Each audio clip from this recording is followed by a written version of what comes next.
A landslide victory for Narendra Modi's BJP seemed to herald a new era in Indian politics. But how inclusive, how tolerant is the new Modi-led India?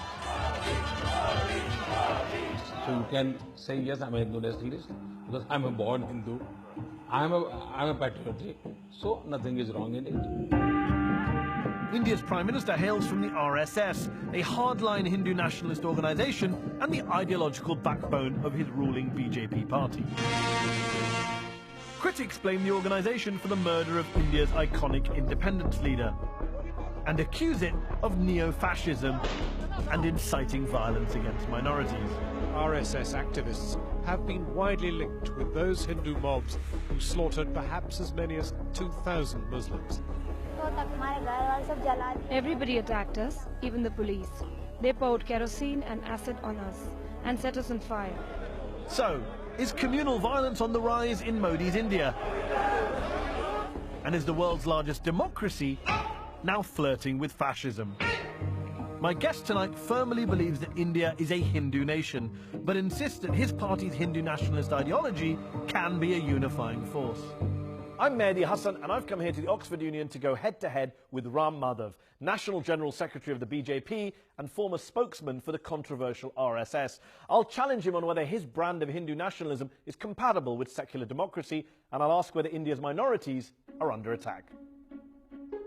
Tonight, I'll also be joined by Dr. Nitasha Kaul, a Kashmiri novelist, academic, economist and poet who's also Assistant Professor of Politics and International Relations at London's University of Westminster.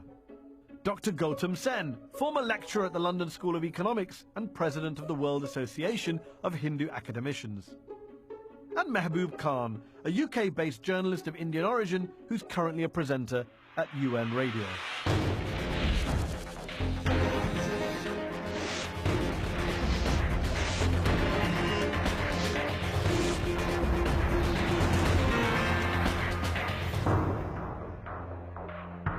Ladies and gentlemen, please put your hands together for Ram Madhav. He's the RSS spin doctor turned BJP leader who's been dubbed Prime Minister Modi's ambassador at large. Thank you so much for coming. Ram Madhav, can you explain to me why it is that since your party leader, Narendra Modi, became Prime Minister in May of 2014, more than 40 leading Indian writers and novelists have returned their awards in protest of what they call a climate of intolerance? Over 100 distinguished scientists have issued a statement denouncing attacks on minorities, and over 100 religious minority groups have launched a nationwide movement to counter what they see as the BJP's onslaught on religious freedom. Many more scientists, many more intellectuals have denounced these efforts in the name of award returning, etc., to defame the government and in turn to defame the image of India. You must remember that India is a big country. People can have their views. If you have 36 intellectuals returning their awards, 36,000 intellectuals said, no, your step is wrong. Your decision, your tactics is wrong. You can have your opinion. So your response is to say that they're just defaming India. These are leading figures, some of the most influential, award-winning authors. They're all just defaming India. Their concerns, their views are appreciated. Doesn't sound like you're appreciating them. You just accuse them of defaming India. India is a country of 125 crore, 1.2 billion people. People can have their opinions. The method they adopted, returning the awards given by the people of India, that method was wrong. In terms of the stats, data from your own Ministry of Home Affairs showed a near 25% increase in incidents of communal violence in the first 5 months of 2015. The news magazine India Today says, looking at Home Ministry data, it reported there has been, quote, a surge of communally charged incidents in BJP-led states like Maharashtra, Madhya Pradesh and Jharkhand. Violence and attacks are on the up in India. That's your own government's data. Totally wrong data you have, first of all. It's your government. I'm giving you... You should chat to your own ministry. I tell you, first of all, where you are wrong, I'm telling you. Okay, our government is in power for 18 months, not 6 months, my friend. I give you 18 months data. Okay. 18 months, in 2014, the number of communal incidents has come down in India. Okay. 2014, 2015 data was released by the government just 2 days ago, few days ago in Indian Parliament. Check that data. Okay. Well, the National Crime Records Bureau has actually disputed that data, but let's look at a specific issue then. Let's look at the recent controversy over beef. Big controversy the world's been watching. Beef is, of course, something many religious Hindus don't eat, don't want others to eat because the cow is a sacred animal for them. There have been 3 incidents of Indian Muslims being murdered, lynched by far-right Hindu mobs for allegedly possessing beef or being involved in the, quote, beef market. After the first incident on 28 September, your Prime Minister kept silent for 2 weeks before finally saying that what had happened was sad and unwelcome. BJP MP Tarun Vijay said lynching a person merely on suspicion is absolutely wrong, because apparently if you have evidence then you can lynch them. Sangeet Som, BJP lawmaker, he dismissed... BJP lawmaker Sangeet Som dismissed the victims, the dead, as, quote, cow killers, while another BJP leader threatened to behead people who eat beef. Is it any wonder that the British Indian sculptor Anish Kapoor, one man I know, said India is being ruled by a Hindu version of the Taliban? Yes, as you rightly said, one man can say but based on these statements, it's a pretty good description. These incidents were condemned in strongest terms. They were reprimanded by the party. They were reprimanded by the party. But I must tell you something. I must tell you something very important. Please. You must understand. Beef ban is not a BJP invention in India. You must remember. Beef ban has been there in India for last 60 years. Not nationwide. Not in 22 states. Yeah. India is how many states, you please tell me? 29, I believe. 29. So out of the 22 states, ban, then, 23 states has beef ban. Okay. Number one. Number two, you must remember it's not a Hindu-Muslim issue at all. Agreed. You are saying Hindus don't eat. I know. Many Muslims, I handle Kashmir affairs. Many Muslims in Kashmir don't eat beef. Yeah. So don't make it a Hindu-Muslim issue. Many Hindus do eat beef. So we agree on that. We agree. But the point is, we condemn the heinous crimes committed by people.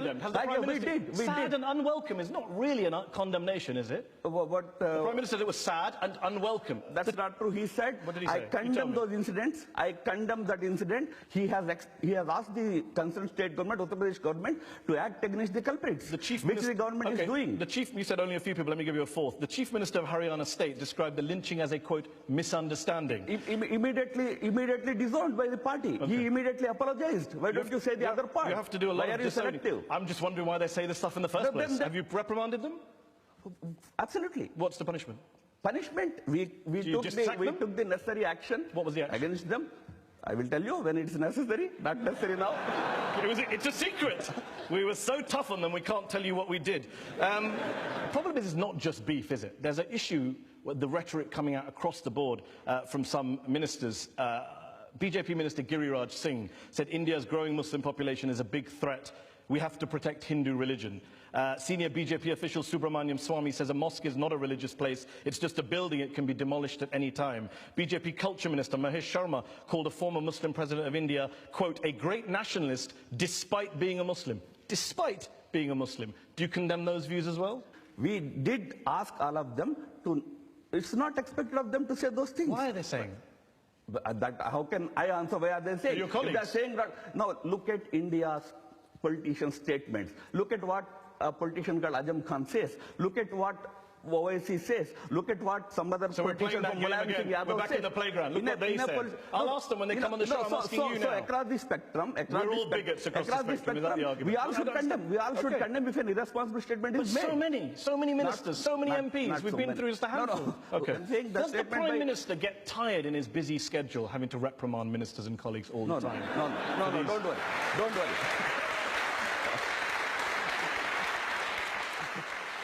The Prime Minister has been criticised for not criticising strongly enough, for being silent, taking his time to condemn the beef issue, etc. Some would say we shouldn't be surprised, given he's the same BJP politician who was Chief Minister of Gujarat after the massacres, the pogroms there of 2,000 Muslims in 2002. Correct your numbers again. How many? You can't give numbers as you like. Okay, how many people died? The UPA government, the Congress government, in the parliament gave out the figures. It is 790 Muslims, 260 Hindus. Okay. You cannot quote numbers as you like. Fine. 700, I apologize. Human Rights Watch, India's National Human Rights Commission, the US State Department denied a visa to him until very recently, as did the UK government, because they all believed that he was either directly or indirectly responsible for those deaths. No, remember, even our Human Rights Commission, etc., accused the government of some kind of slow reaction, slow response and all. Nobody held him responsible. Even courts did not hold him responsible. But you must remember one thing. For those incidents that have happened in the state, one minister is in jail with 28-year punishment. One minister, Maya Kodnani. Close ally of Modi was filmed handing out swords to people. So you remember Indian judiciary is vibrant. It will punish the guilty. But you can't expect everybody to be punished because you don't like him. Do you know in any other judiciary will do its job. Do you know in most elected governments... allow judiciary to do its job. In most democracies, a close ally of the Prime Minister or Minister who was filmed handing out swords to people to murder people, that would reflect pretty badly on the leader of that government. Definitely she is punished for the... And how does that reflect on Narendra Modi? After the massacres, he was asked about whether he's sad about the deaths. He said, if someone else is driving a car and we're sitting behind, if a puppy comes under the wheel, will it not be painful or not? It's natural to be sad. Did he compare thousands of dead people, Muslim and Hindu, to a puppy? He did not compare. People who do not have any intellectual thinking will say those things. Okay. I'm asking. You tell me what it means. You tell me what it means. I'm not an intellectual. It means a simple thing to understand. We are so sensitive. Even a small creature is harmed, we feel sad. If a human is harmed, don't you feel sad? Fine. Let's go to our panel who've been waiting very patiently to come in. Dr. Natasha Cole is a novelist, professor of politics at the University of Westminster in the UK. Natasha, this is silly, says Ram. A lot of this is just political point scoring. People haven't got better things to do. The BJP government's doing well, so we focus on these kind of outrageous statements that have been reprimanded. What's your response to that? That's, first of all, let me say that my numbers are correct, and I'm willing to back every one of these numbers. So there was a report released earlier this year, which said that in the first 300 days of this government, 600 cases of recorded violence, in which at least 43 deaths, 149 incidents where Christians were targeted, the rest were where Muslims were targeted. So this is not someone's invention. Every single time this happens, people they say that this is just fringe elements. This is very much part and parcel of a government that has come to power, which is Hindu supremacist, and in addition, socially regressive and economically neoliberal. And that's the toxic combination we're faced with. And it's not just the award wapsi, it's the reconversions under the ghar wapsi that they've had. It's the accusations of love jihad when there are marriages between Hindus and Muslims. It's the murder of atheists, secularists and rationalists that we have seen in India. We have seen the killings of the beef ban. And there have been spokespeople from their government that... Let me bring in, you made a lot of points, so let me bring in Dr. Gautam Sen, who's a former lecturer at the London School of Economics, president of the World Association of Hindu Academicians. Do you want to respond to Natasha's charge sheet there? Well, I think a lot of the facts she's quoting, and I'm afraid you as well, are disputed. That these are not correct, and I have actually read the report on communal violence, but I won't labour the point now because we will not agree. I'm willing to back each of these points with research. I can tell you, it is easy to focus on a laundry list of accusations and make it out as if the entire country represents them. I am appalled, like many people, that there are unreasonable people who say unreasonable things. I know for a fact the Prime Minister finds it appalling because it is not convenient for a sitting Prime Minister to have this kind of grief. Every politician in India knows, no matter what they say, that we cannot afford civil violence. It will destroy our country. We do not like what is happening in Syria, Libya, Iraq, that the West has inflicted. We do not want this in our society. As for unreasonable people, yes, and I think the Prime Minister does apologize. I will only say the Supreme Court exonerated him completely after the most searching investigation. Even I thought up to 2 years that he was responsible. How can the Supreme Court exonerate someone they never tried? I'm not sure that's true. I'm not sure the Supreme Court can exonerate someone who's never actually been on trial in front of them. But let's just bring up Mahbub Khan as a UK-based journalist of Indian origin, lived and worked in India. What's your take on what you've heard so far this night? We have seen, even after 1 week, when Prime Minister Modi took over as a Prime Minister on 28th May last year, on 4th of June, one boy was killed in Pune. There is a mob, they took out him and they released him to death. There was no word from Prime Minister Modi. One more thing, that when they are out of the power, they ignite the communal violence. When they are in the power, they have given it a new face, actually. Now they are openly saying that if you disagree with us, go to Pakistan. Such statements, whoever makes those statements, I'm the General Secretary of the party, Prime Minister, our party have unequivocally condemned those statements. Nobody needs to leave India You're currently National General Secretary of the BJP, but you're actually only there on loan, I believe, because you're still a pracharak, you're a full-time activist for the Rashtriya Swayamsevak Sangh, the RSS, the multi-million member right-wing Hindu nationalist organization. It's often described as the ideological backbone of the BJP. Narendra Modi is a lifelong member of it. You've said that the RSS and the BJP share the same ideology, the same vision. Critics say that the ideology is Hindu supremacist, it's anti-minority, it's fascist even. How would you, a former RSS spokesman, describe the ideology of the RSS? Completely wrong. The RSS ideology is for the unity of India. It is neither supremacist, nor aggressive, nor dominant.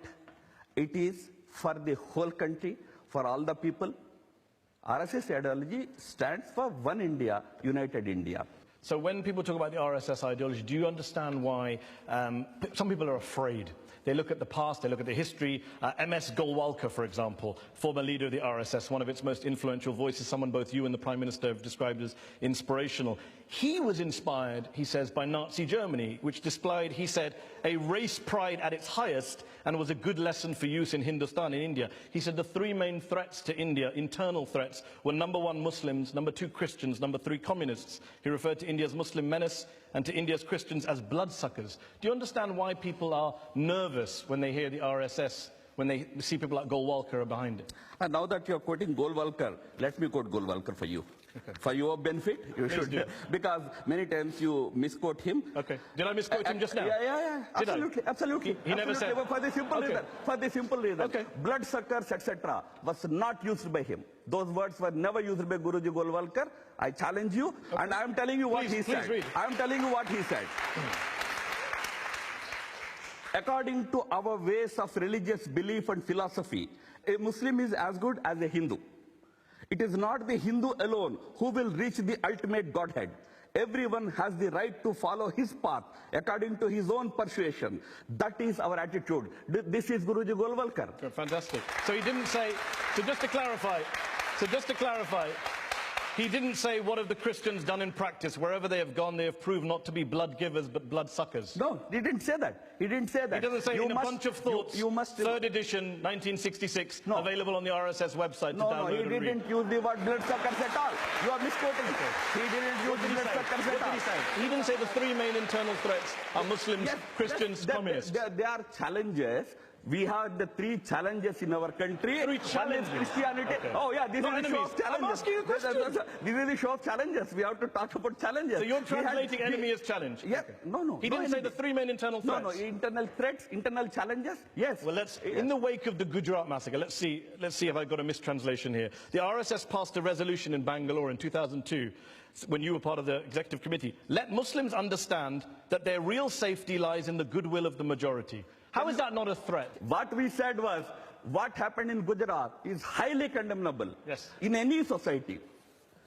Muslims and Hindus, if they are friendly with each other, that is the biggest guarantee of any security of the society. How is it a threat? If I say me and Mehdi should be friends, am I threatening you?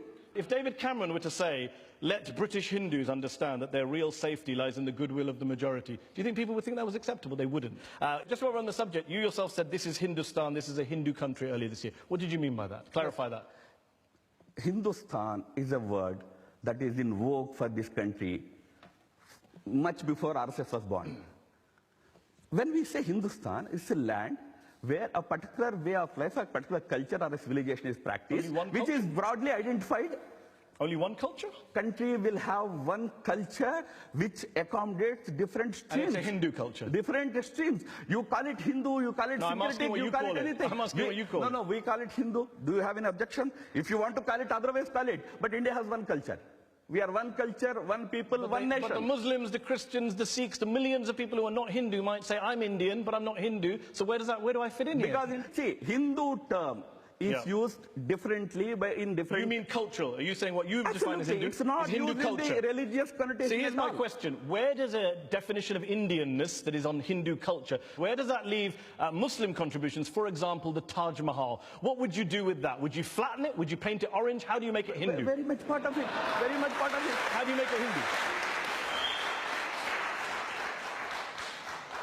You tell me the greatest contributions of India. Do we want to make them Muslim now?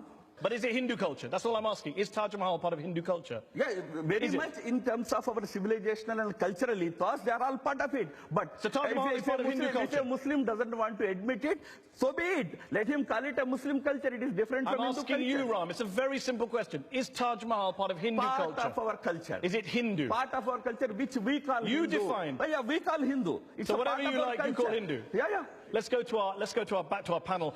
Mahbub, Ram says this is about culture. This is not about religion. This is about culture. What's wrong with defining India as a culturally Hindu nation? I would ask Madhav that when you say that if Muslims earn the goodwill of majority, they can live with peace. Why it is Muslim they have to earn the goodwill? Why Hindus should not earn the goodwill of the Muslims? Your concerns are very genuine. It's not about Muslims winning the goodwill of Hindus alone. It is the other way also. If you are in small number, if you feel threatened, have the goodwill of the majority in your area. You live, you have a goodwill and good relations. That's what we mean. In Kashmir, we tell our friends that earn goodwill of the existing majority there, which happens to be Muslim. Why does a citizen of a country have to earn anything? Why don't they have rights as citizens, as equal members of society? See, that is our understanding. We say you cannot hand over everything to government. I'm a citizen. Protecting me is your responsibility. That's not the way we look at it. We look at it as you all have goodwill so that you all protect each other. Letitia. This is to different audiences. The RSS and the BJP, they work hand in glove with each other. The RSS actually has camps where young boys and girls are trained in the use of weapons. There is evidence of this, well documented, where they are taught and they've made statements such as we will build bombs, we will kill Muslims. And there is video footage recorded that they have of Yogi Adityanath, one of their MPs, the BJP MPs, on stage with people his supporters are asking the crowd to exhume the dead bodies of Muslim women and to rape them. And that was followed by an incident like that actually happening. So this is not somebody making things up. That person is still an MP. The BJP, RSS, the Sangh Parivar ideology is not one of civic nationalism. It's not one of looking at people in terms of their rights. It is very much along a socially regressive, community-based notion of rights. And just one point. Let me respond to your point now. In RSS system, no weapon training is allowed. Time is running out. Just deal with the point about the guy who said pull out dead bodies. No. If we have made such statement, it is reprehensible. We strongly condemn it. I have to say one thing. I used to also shrink back at the very name of the RSS. I'm afraid now I know a lot of the leaders. And the only accusation I'd make against the RSS is that you are pussycats and you're amateurs. There is absolutely no trace of violence. I know all the top leaders, apart from Madhav and others, there is no threat of violence. They're a little bit anxious about celebrating the historic past of Hinduism. A country occupied for 1200 years has every right to do that. It may be exaggerated. Please, respond briefly. RSS, excuse me, the RSS knows anybody with any good sense. Of course they were occupied. What do you mean? Mughals were occupiers. Who else? So the entire history of India is only Hindu. Do you mean to say Mughals were Indian? Okay. We're going to have to take a break there. In part 2, we're going to be back with Ram Madhav talking about the intractable conflict in Kashmir, and we're going to hear from our very patient audience here in the Oxford Union. That's after the break.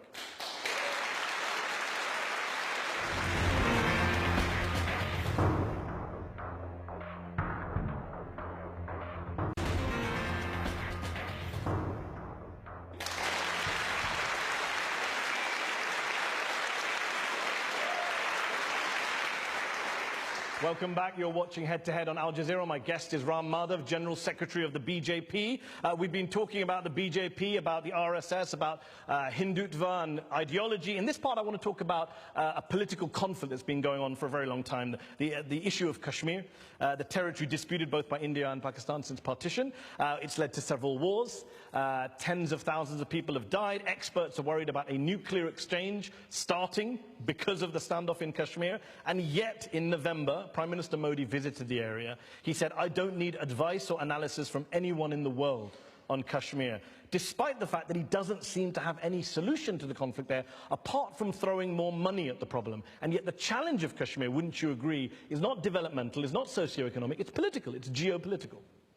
The only outstanding issue for us with regard to the Kashmir problem is the Kashmir under Pakistan occupation. The Kashmir that is an integral part of India. It has been proved time and again that it's an integral part of India.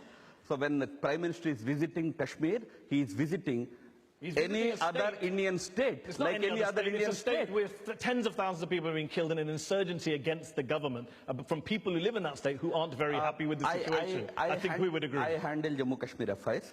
More people have died in the state because of the terrorism that was perpetrated by people from across the borders than the real so-called political violence. It's all a Pakistani conspiracy. No, there are political demands in Kashmir. They will be taken care of, short of separatism, short of separating from India. The Kashmiris can ask for anything under Indian constitution. It will be considered favorably and granted by the Indian state. And they are part of India. And yet there is this conflict with Pakistan over Kashmir. India has rejected the latest 4-point plan from the Pakistani PM, which he presented at the United Nations in September, which included demilitarizing the region. You yourself have rejected what you call docile diplomacy, I believe. Your government, many would say, has no interest in bilaterally and peacefully resolving this issue once and for all with Pakistan. You're happy with the status quo? As far as Kashmir is concerned, I said where we stand only outstanding issue is POK.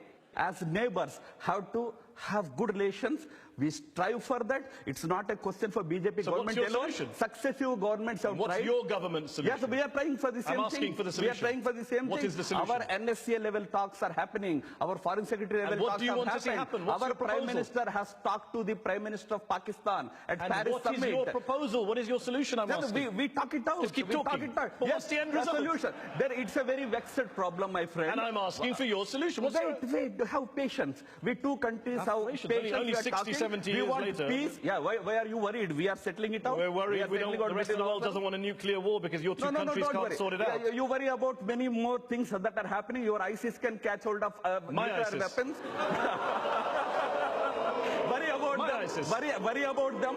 Worry about my ISIS. Your ISIS in the sense, ISIS can catch hold of nuclear weapons. Worry about them. The terrorists in the Middle East, terrorists in Pakistan can catch hold of nuclear weapons. Worry about them. As far as India and Pakistan are concerned, we behave as responsible nations. We try and sort out responsible nations that have fought several wars, that have nuclear weapons in defiance of the international community, and you can't even tell me tonight what your proposal for peace is apart from talking about ISIS. We have to talk the world is worried. How much can we... Okay, let's talk about... No. Okay, let's talk about... You're for claps. We have to talk and find out a solution for the problem. That's not an answer to my question. Thanks for that. You want a written answer to your question? No, a verbal answer. Come on. One very controversial issue regarding India's handling of Kashmir over the past 25 years. You talked about militants killing people. And militants, terrorists, extremists, whatever you want to call them, have killed a lot of innocent people. No doubt about that. But what about the role of Indian security forces, which have committed grave human rights violations against Kashmiris, including extrajudicial killings, torture, rape, all of which have gone pretty much unpunished? Amnesty says that 3,500 civilians have killed by Indian security forces, 800 cases of torture they document. To date, says Amnesty, not a single member of the security forces deployed in Jammu and Kashmir over the past 25 years, they said in July, has been tried for alleged human rights violations in a civilian court. That's pretty outrageous, isn't it, for a democracy? Not correct. Several police officers, several security officers are facing cases. Some of them are in jails where human rights violations have happened. There, the officers have been put to trial. They have been punished sometimes by the army itself. Army has so not by civilian courts, as Amnesty rightly points out. Let me complete. By civilian courts also. In fact, under our government, we have instituted a new commission, Justice Kaul Commission, to try and punish those guilty of human rights violations. Do you know, those security personnel who are guilty will be punished. That's good to hear. Do you know how many complaints brought against the army in the state have been dismissed as false and baseless? Yeah. I mean, do you know what proportion? There can be, in a situation like that. It's a simple question, Ram. Do you know what proportion of complaints have been dismissed? I mean, you can tell me from Amnesty report. 96%. Yes, of complaints are rejected out of hand as baseless. And then you wonder why people are upset in that state. A number of flimsy complaints. I'm sure there are, like but 96%. Possible. Do you accept that every human rights group in the world says that India is not taking care of human rights in the state of Kashmir? No, that's wrong. It's wrong that they don't, or it's wrong that every human rights group says it? Which one is wrong? No, India takes full care of its people's human rights. And most human rights distributors, if not every, disagrees with you when it comes to Kashmir. They have a right to disagree? Of course they have a right. They have a human right to issue is the disagree. substance. You can joke about that, but the right is the right. Let's go to the panel who are listening here patiently. Dr. Nitish Kaul, what do you think are the prospects of peace under a BJP-led government? Ram rightly points out that several Indian governments, not just BJP governments, have failed to solve this conflict, failed to resolve it. What do you think this government's going to do? Well, you see, on the issue of Kashmir, actually, the Hindu nationalists are just a more extreme version of the Indian nationalists, because throughout the 90s, it wasn't the BJP in power. However, what they share is a more extreme version of the same argument that doodh mangoge to kheer denge, Kashmir mangoge to cheer denge. If you ask for milk, we'll give you pudding. If you ask for Kashmir, we'll tear you to bits. It's one of the most militarized places in the world. The Armed Forces Special Powers Act, which is an emergency powers act, has now been in force for 25 years plus. So there have been, these tens of thousands of killings, women who are half widows, mass graves, mass rapes. It's a complete travesty of justice there. And the thing is that those people are being claimed in the name of a democracy, but really the concern is with territory, not the people there. And there isn't any genuine effort, most of the time, by this government included. In the past, they've said insaniyat ke daire mein, in the ambit of humanity we'll talk. Okay. But they don't. The Kashmiris are not involved. Let me bring in Gautam, waiting patiently. Gautam said, isn't it fair to say that the BJP's non-docile diplomacy is doomed to fail, like the quote-unquote docile diplomacy apparently that went before? I'm afraid the problem is insoluble, because the only issue Pakistan wants to negotiate sovereignty, and that's not going to be on the table. And I didn't know that Dr. Kaul was the representative of the Pakistan embassy in Oxford today. I am not, and this is defamation. Excuse me. I strongly object. This is defamatory, and this is exactly the kind of anti-national label that they give to anybody who dissents with them as a Kashmiri Hindu.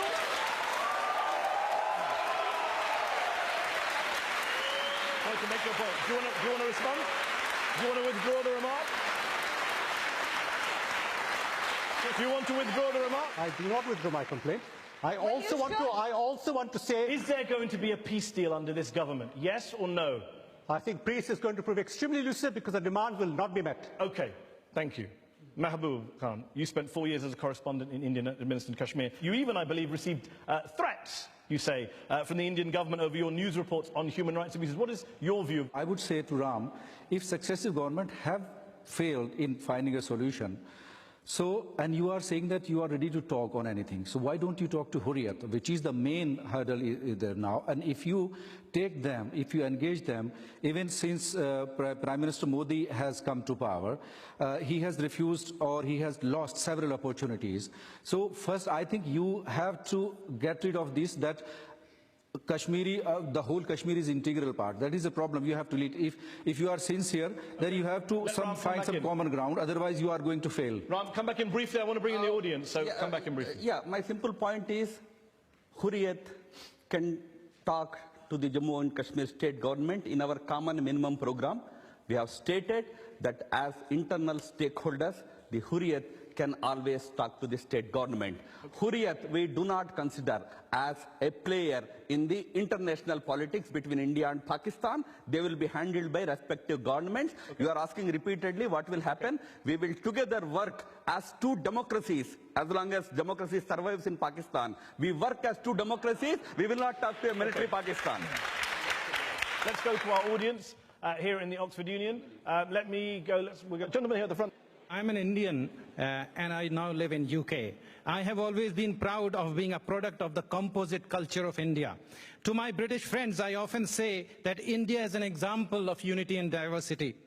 I remind my local friends of Mahatma Gandhi's non-violent approach to problems. However, things are changing now, and I feel that organizations like RSS actually are spoiling the Hindu religion. I feel that these organizations are doing to Hinduism what Al-Qaeda and ISIS have done to Islam. Thank you. Let's put that point to Ram. No, I think he doesn't have a question, he has a view. He is entitled to his view. I will only say that your opinion is wrong. RSS and ISIS, Al-Qaeda, ISIS, the very comparison defeats your whole argument that our syncretic culture should be protected. I am for your argument that we should protect our pluralism. I am for your argument that India's multiple religious identities should be protected. But you have defeated your argument by comparing RSS sorry, with we're going to have to go back to the audience now. you are a biased thinking you are inside. You've made your point. No, but okay. You've made your points now. Let's go. You've made your point. Gentleman in the second row. Yes, you with your hand up there. In Haryana, BJP government is promoting Bhagavad Gita, the Hindu scripture, by giving 1 million rupees to all its 21 states. Why the government doesn't do it for like other religious scriptures, and how they are allowed to use public fundings for promoting a specific religion? Bhagavad Gita is considered a very important ancient treasure of India. We attach great respect to it. It doesn't mean we disrespect any other religious scripture.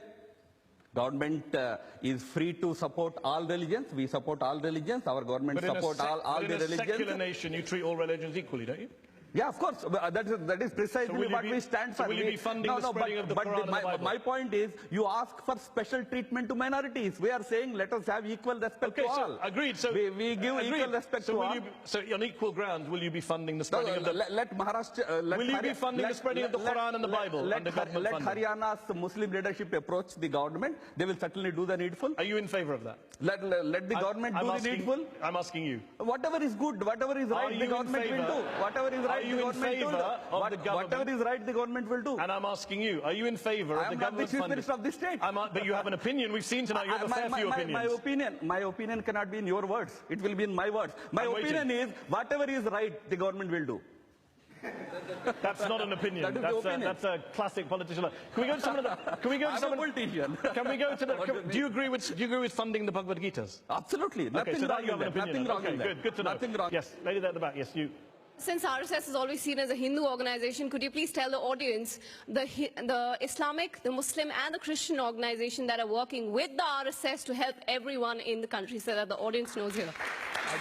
Oh, actually, we have, I don't claim they are in tons and tons, but we have definitely some members from different communities who understand us and who work for us. Okay. Several organizations also work for us. I'm going to go to the gentleman at the front. I am a proud Indian and I am a Christian. My question is, the Christian institutions have served for a long time, educational-wise, development-wise. But today, in many parts of India, Christians and Christian institutions are attacked and they are sometimes destroyed, unfortunately. And according to the constitution of the government is supposed to protect all people, including minority Christians. Okay. Why is the government not taking action against those who clearly promoting hate campaign and doing hate crimes against minorities? Who do you believe is promoting the hate campaign against Christians? Just to be clear, who do you believe is promoting a hate campaign against Christians? I think the government is not taking any action against the Hindutva groups. Let me first of all tell you that the government takes every necessary step to protect all religions, including Christians and Christian institutions. There were some attacks on some institutions just before the Delhi election. 6 attacks happened. After Delhi election, no attacks. Look at the history. There is no attack. No, suddenly. So all those 6 attacks had nothing to do with religion. They were burglaries. Do you know in Delhi, 40 gurudwaras were attacked by burglars. So just to check, all the Christian groups who feel they're under attack, they're all imagining it. No, they're just being robbed. Most of them, they are victims of certain campaign. Okay. Everybody will be safe. We will ensure that everybody is protected and everybody's religion is protected. Gentleman here in the third row, yes. Sir, it's like Congress government looted the country for 60 years and they promoted the media. Now Congress and media blaming BJP and RSS. Why are you not taking any action on the Congress looters? There are so many people who looted the country. No looter will be spared. Let's go back to the audience, this lady here, and then we'll go to the back. You said earlier that the BJP has nothing to do with the legality of beef in India. So does the BJP support it? It seems discriminatory in a secular country. You see, as I said earlier, there is a legal ban on cow slaughter and production of beef, consumption of beef. Beef, when I say, mostly it is cow meat. Bull and bullock are exempted. There is a legal ban for 60 years. Nothing to do with our government. That's all. Do you know, by the way, do you know which country in the world is the biggest exporter of beef? Probably India. Okay, just checking. Let's go to the back who've been waiting. Let's see, who's been waiting longest at the back? Oh, the guy waving, come on, yes. There you go. Can I ask what makes the BJP, the VHP, the Bajrang Dal custodians of Hinduism? Nothing, Who gave them that right? Just as each organization has a view. It depends on how many people subscribe to that view. RSS, VHP, BJP have a large number of Indians supporting their view. Okay, gentleman here in the second row. Why is criticism of the BJP government or the PM equate to treating that person as unpatriotic or anti-Indian? Why is that culture being created? Oh, not at all. You are grossly mistaken. You watch Indian channels. No, he watched.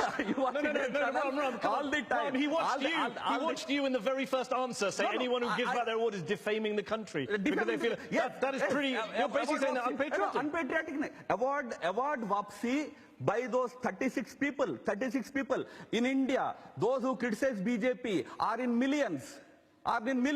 They are all patriotic Indians. We do not question their patriotism. You have every right to question BJP, not India. You cannot question India. Okay. That's the only point. Okay, lady in the glasses there, 4 rows in the back.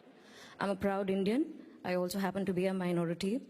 I believe that all religions are capable of fundamentalism, and since you have very vociferously believed today that and stated very clearly that there has been no evidence of any fundamentalism in India, hypothetically, could you show us what an example of Hindu fundamentalism would look like so that people like us can actually watch out for it and ensure that our...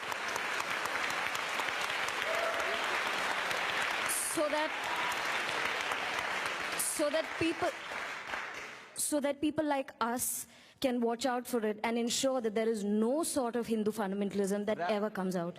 Rather than trying to show you what Hindu fundamentalism is like, I would rather try and ensure that there is no such Hindu fundamentalism in India and there is no such other fundamentalism in India. That is my answer to you.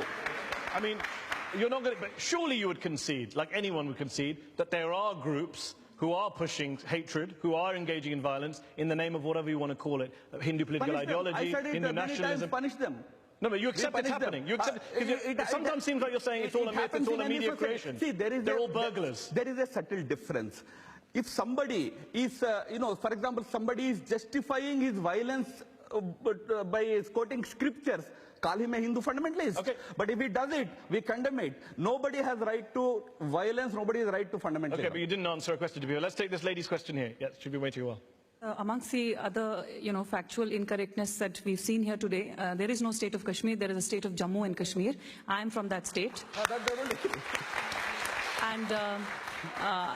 And another thing is that I'm a minority. I'm a Hindu and I'm a minority in the state. So I've seen enough evidence of the other kind of fundamentalism. Indeed. My question to you, Ram Madhavji, is this, that in the Jammu province, which is one of the provinces of Jammu and Kashmir, we are seeing a lot of shelling from across the border. And my people from the Kathua, the Samba sector, which are not in Kashmir, by the way, are in Jammu. What are you going to do? You have to take a tougher stand. What are you going to do to protect them? No. We are guarding our borders with much more toughness than the previous governments. But then people pounce on us. You have to anyway buy peace with Pakistan. So you should tolerate all this. So we are saying we will protect the border. Come on. Gentleman here in the second row. You talk about Indian Hindu culturalism, right? I'm an Indian Muslim. And you probably agree that Islam came to India in the 6th century, not with Mughals. And Christianity came in 1st or 2nd century. So my ancestors, where I come from, have been Indian Muslims for 1400 years. So where do I fit in? Why do I have to embrace? I'm proud of you. Thank you. But why do I have to? Proud of millions of Why Indians. do I have to embrace Indian Hinduism as my? I love Hinduism, but why do I have to be Hindutva? Why do I have to accept Indian Hindu culture? You don't have to. So why do you propagate? That is the beauty of India. Well, you are the leader. You represent people. If it's a fringe element, that's fine. But you are a leader. Why do you propagate it? No. We propagate it in a very positive sense. You don't agree today. You don't agree. You don't agree. Why? Many agree. Okay, let's take this gentleman there who's jumping up. Sorry, basically, I'm from Afghanistan, and I understand that we hold a very strong historical relationship with India. Okay. However, the stronger our relationship has gotten up with India, the more we suffer from our neighbor countries, which has the disputes with you. In the media, you say that you'll make you make up with them, you'll sit down with them, but in reality, you step back, both sides. In the middle, okay, we are the ones who suffer. Okay. What is your views to overcome this situation? Afghanistan and India have very ancient and strong relations. Those relations are good for our both countries. Okay, I'm going to take this gentleman here. Let's go. I just want to say I'm not from Pakistan-occupied Kashmir. I'm from Azad Kashmir, and I'm free. Okay. Do you want to respond to that? Mr. Ramadov, your biggest challenge is Kashmir. The PDP-BJP coalition is a total failure. Okay. Human rights violation on the rise. My question to you is, when do you think will Indian-occupied Kashmir be free? No, first of all, we will free Pak-occupied Kashmir. Okay. We first free the Pak-occupied Kashmir, then we think of other things. Okay, before we finish, many years ago, I had the opportunity to visit the RSS headquarters in Nagpur in India. And when I went there, I saw this massive map on the wall, which showed India, but no Pakistan and no Bangladesh. And I believe that's what's called Akhand Bharat, undivided India in some circles, Hindu national circles. Is that what you want to see one day? India restored, undivided, Bangladesh, Pakistan gone from the map? The RSS still believes that one day these parts, which have for historical reasons separated only 60 years ago, will again, through popular goodwill, come together and Akhand Bharat will be created. Wow. The RSS believes in that. As an RSS member, I also hold on to that view. But that does not mean we wage war on any country, we annex any country. It doesn't mean. You're going to persuade them through arguments. If two Germanys can come together, if two Vietnams can come together, what makes you to think that two Pakistan and India cannot come together? Okay. So, just to clarify, when I asked you about what was your proposal for Kashmir, we now heard it. It's basically India takes over everything. No, Kashmir is a different issue. Well, Pakistan has Sindh, Pakistan has Balochistan, which do not want to remain in Pakistan. So much human rights violation in Balochistan, so much human rights violation. They are also fighting for their own rights. We are not doing anything. You just told me 30 seconds ago, I want to see it all part of India. You just said that. The RSS believes in that. The RSS is but without violence, without war, through popular consent, it can happen. It happened in the world. Okay. It happened in Jammu and Kashmir. Okay. Thank you very much for your time. You've been a very strong guest, I think it's fair to say. Thank you very much for your time and coming here and taking part of the show. Thanks also to our excellent panel of experts and to our audience members here in the Oxford Union. Thanks for watching at home. That's the end of this current series of Head to Head, but keep watching Al Jazeera. Thank you very much.